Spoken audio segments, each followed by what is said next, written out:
اعوذ باللہ من الشیطان الرجیم بسم اللہ الرحمن الرحیم۔ آج ہم بات کریں گے انسان کیا ہے۔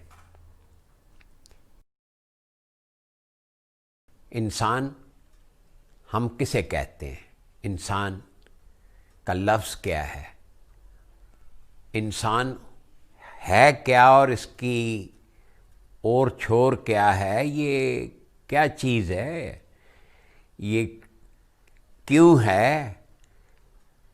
انسان لگے ہوئے ہیں اور انسان ہی کا نہیں پتہ، تو یہ جاننا ضروری ہے۔ اب دیکھیں، جیسے فرض کریں کہ ایک صاحب ہیں، اب یہ جس کو آپ میں کہتے ہیں، یہ میں کیا ہے؟ ہم جب کسی انسان کو دیکھتے ہیں تو ہمارے سامنے ایک اس کا مادی وجود ہے، گوشت پوست کا ایک مجسمہ ہے، ہڈیوں کا ایک پنجر ہے جس کے اوپر گوشت اور پھر پوست۔ کیا وہ اصل انسان ہے؟ ہمارا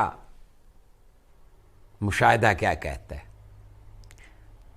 کہ کیا وہ انسان ہے جس کو آپ گوشت پوست کے جسم کو انسان کہہ رہے ہیں، یا وہ اصل انسان وہ ہے جو اس گوشت پوست کے جسم کے اندر رہ رہا ہے؟ اصل انسان کون ہے؟ کیا وہ گوشت پوست کا جسم یا وہ جو اس کے اندر رہ رہا ہے؟ اگر یہ مان لیا جائے کہ جو بندہ ہمیں نظر آ رہا ہے وہ انسان ہے، تو ذرا غور کریں کہ وہ بندہ جو ہمیں نظر آ رہا ہے وہ انسان اگر ہے تو وہ سونے کے بعد ساکت کیوں ہو جاتا ہے؟ یا جب وہ مرنے کے بعد ساکت ہو جاتا ہے؟ اب آپ اسے کاٹ دیں، پیٹ دیں، جو مرضی کریں، لیکن اس کا کیا مطلب ہے کہ ثابت کیا ہوا کہ ہم کہیں سے آئے، اس جسم میں ریزائڈ کر رہے ہیں، اور یہاں سے جب وقت پورا ہو گیا اس جسم کو ڈسکارڈ کر کے ہم چلے گئے۔ تو اس جسم کی حیثیت کیا ہوئی؟ حضور قلندر بابا اولیاء نے ایک مثال اس کو لباس قرار دیا ہے۔ یہ مادی جسم اصل انسان کا لباس ہے۔ اصل انسان وہ ہے جس نے اس لباس کو پہنا ہوا ہے۔ ہمیں اس طرف متوجہ ہونا پڑے گا کہ ہم اپنے آپ کو جانیں، ہم اپنے آپ کو پہچانیں، تو ظاہر ہے کہ ہماری پہچان میں مادی جسم اصل انسان نہیں ہے۔ اصل انسان اس مادی جسم کے اندر ہے۔ اب غور کریں کہ یہ میں ہاتھ ہلا رہا ہوں تو یہ میرا بازو یا آستین جو ہے یہ بازو کے ساتھ ہل رہی ہے۔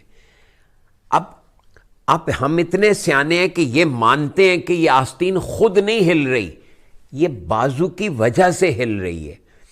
اسی طرح اگر میں یہ کہوں کہ یہ جسم، یہ بازو میرا، یہ پورا ہاتھ، یہ میرے اندر کا انسان ہلا رہا ہے، کتنا آسان ہو گیا سمجھنا کہ انسان وہ نہیں ہے جو ہمیں نظر آ رہا ہے، انسان وہ ہے جو اس نظر آنے والے جسم کے اندر رہے، جس نے اس جسم کو ایسے لباس پہنا ہوا ہے۔ اب آپ غور کریں کہ ہم کیا اس انسان سے واقف ہیں؟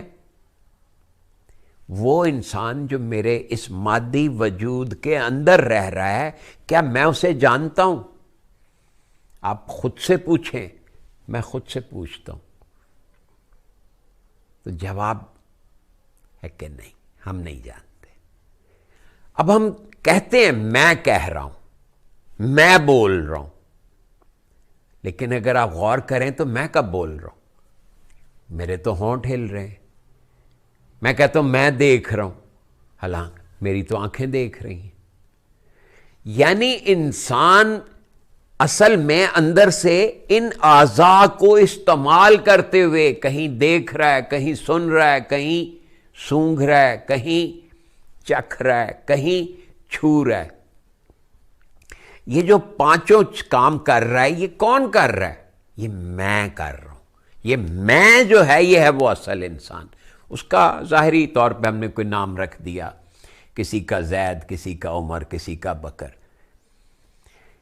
یہ جو اصل انسان ہے وہ حالت بیداری میں اس مادی جسم کو لے کے چل رہا ہے، اور جس طرح سے چاہتا ہے اس طرح سے چلا رہا ہے۔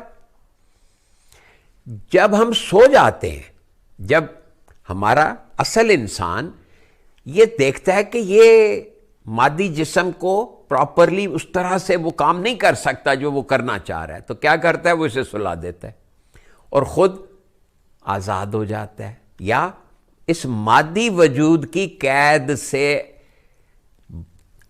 آزادی حاصل کر کے وہ اپنے روحانی مشاغل میں مصروف ہو جاتا ہے۔ اب آپ کہیں گے یہ کیسی بات ہے، ہمیں پتہ ہی کیوں نہیں چلتا؟ تو آپ غور کریں، ہماری توجہ نہیں ہے ادھر۔ توجہ کا کیا رول ہے؟ بڑی سمپل سی بات ہے۔ اب آپ دیکھیں، ہم روزانہ بازار جاتے ہیں، گھر سے نکلے، اب بازار تک گئے، دکان پہ سودا خرید رہے ہیں۔ اب کوئی پوچھے کہ راستے میں آپ نے کیا کیا دیکھا، حالانکہ سب کچھ دیکھتے ہوئے گزرے، لیکن وہاں جا کے اگر کوئی پوچھے کیا کیا راستے میں دیکھا، تو ہم کہتے ہیں ہم نے کوئی خیال نہیں کیا۔ غور کریں، ہم نے خیال نہیں کیا، یعنی توجہ نہیں دی۔ کہ اگر ہم توجہ دیتے، متوجہ ہوتے، تو کیا ہوتا کہ ہم وہ سارا ریکارڈ ہمارا ہم دہرانے کے قابل ہوتے، ہم دہرا سکتے تھے۔ اب اسی طرح اب یہ جسم جب خواب میں، حالت خواب میں، وہ جو اندر کا اصل انسان ہے، اس کا وہ جو جسم ہے، اس کا جو بھی نام ہے، اس کو وہ جب اس مادی جسم کے بغیر جو کچھ کر رہا ہے وہ ہمارے نوٹس میں نہیں ہے۔ کبھی کبھار نوٹس میں کیسے یا توجہ پڑ جاتی ہے، ارادی، غیر ارادی اور غیر اختیاری طور پہ ہمیں اس کی کچھ کارروائیوں کا شبہ ہوتا ہے یا شائبہ ہوتا ہے، یا اس پہ نظر پڑ جاتی ہے، تو ہمیں وہ خواب کی صورت یاد رہ جاتی ہے۔ ہم کہتے ہیں ہم نے خواب دیکھا۔ یہ خواب دیکھنا کیا ہے؟ یہ خواب دیکھنا اصل میں اصل انسان کی کارروائیاں یا اس کی حرکات و سکنات اور اس کے اعمال اور افعال کا ایک جھلک ہمیں پڑتی ہے، ہمارے شعور پہ یعنی توجہ حاصل کر لیتی ہے۔ تو گویا اگر ہم یہ چاہیں کہ ہم بیداری میں بے خیالی کی زندگی ترک کر دیں اور ایک الرٹنس حاصل کر لیں، اور اسی طرح جب ہم سوئے ہوں تو ہماری توجہ اس انسان کی حرکات و سکنات پہ رہے، یا وہ ہماری توجہ میں رہے۔ اب یہ گر سیکھنے کا ہے۔ یہ بات جتنے آپ کے مسٹسزم کے علوم ہیں، جن کو آپ روحانی علوم بھی کہہ سکتے ہیں، وہ یہ چیز سکھانا چاہتے ہیں کہ کسی طرح انسان اپنے اس انر سیلف، انر پرسن سے آشنا ہو جائے، اس سے واقف ہو جائے، اس کو توجہ دینا آ جائے۔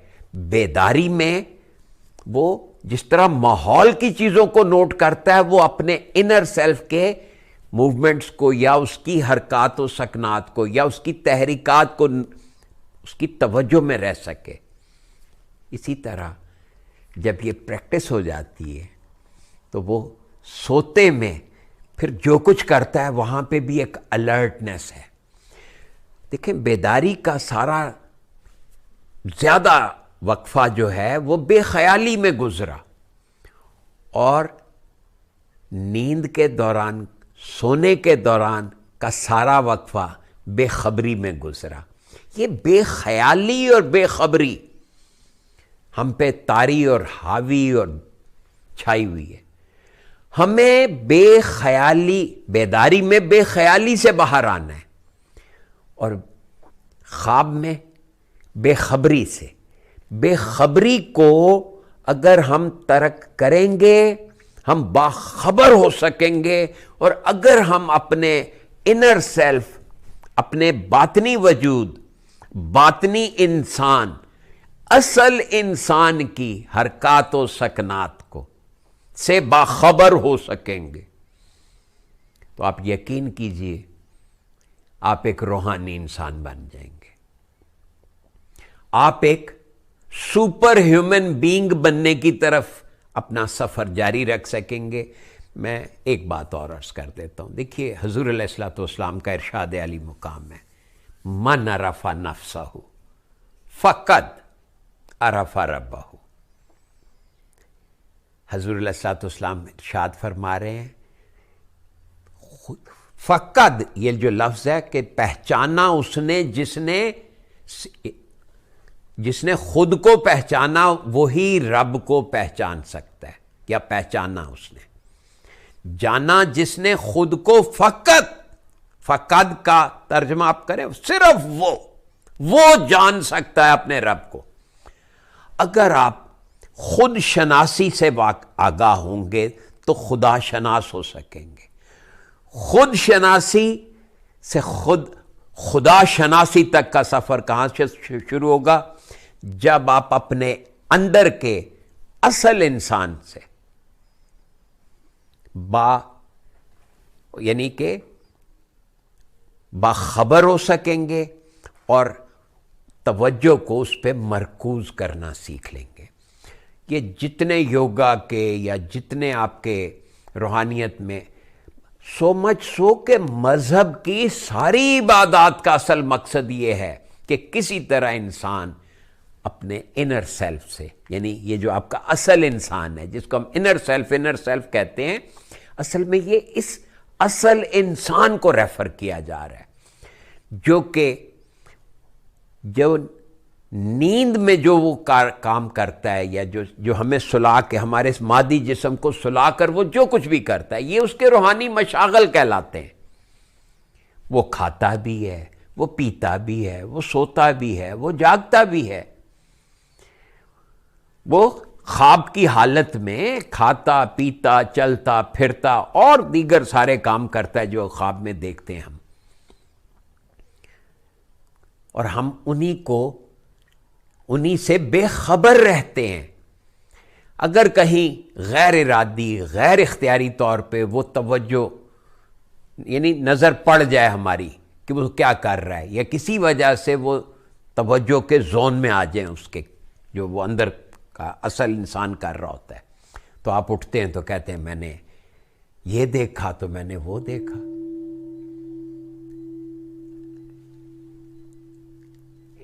تو خود کو آپ جاننے کے سفر پہ اگر چلنا چاہتے ہیں تو یہ جو اصل انسان ہے، اس اصل انسان سے واقفیت پیدا کرنے کے لیے آپ کو کیا کرنا ہے؟ اپنی توجہ کو اس ایک نقطے پہ مرکوز کر لیں کہ یہ جو میں ہاتھ ہلا رہا ہوں، کیا یہ میرا ہاتھ ہل رہا ہے یا میں ہلا رہا ہوں؟ جب آپ کے شعور میں، آپ کے وجدان میں، آپ کے فہم میں یہ بات داخل ہو جائے گی کہ میں ہاتھ نہیں ہلا رہا، میرے اندر کوئی بیٹھا ہوا ہے جو ہاتھ ہلا رہا ہے، تو آپ آہستہ آہستہ، رفتہ رفتہ اصل میں جو ہے اس سے واقف ہوتے چلے جائیں گے، اور جوں آپ اس میں سے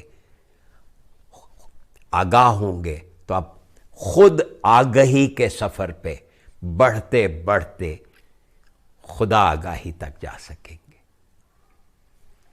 تھینک یو ویری مچ۔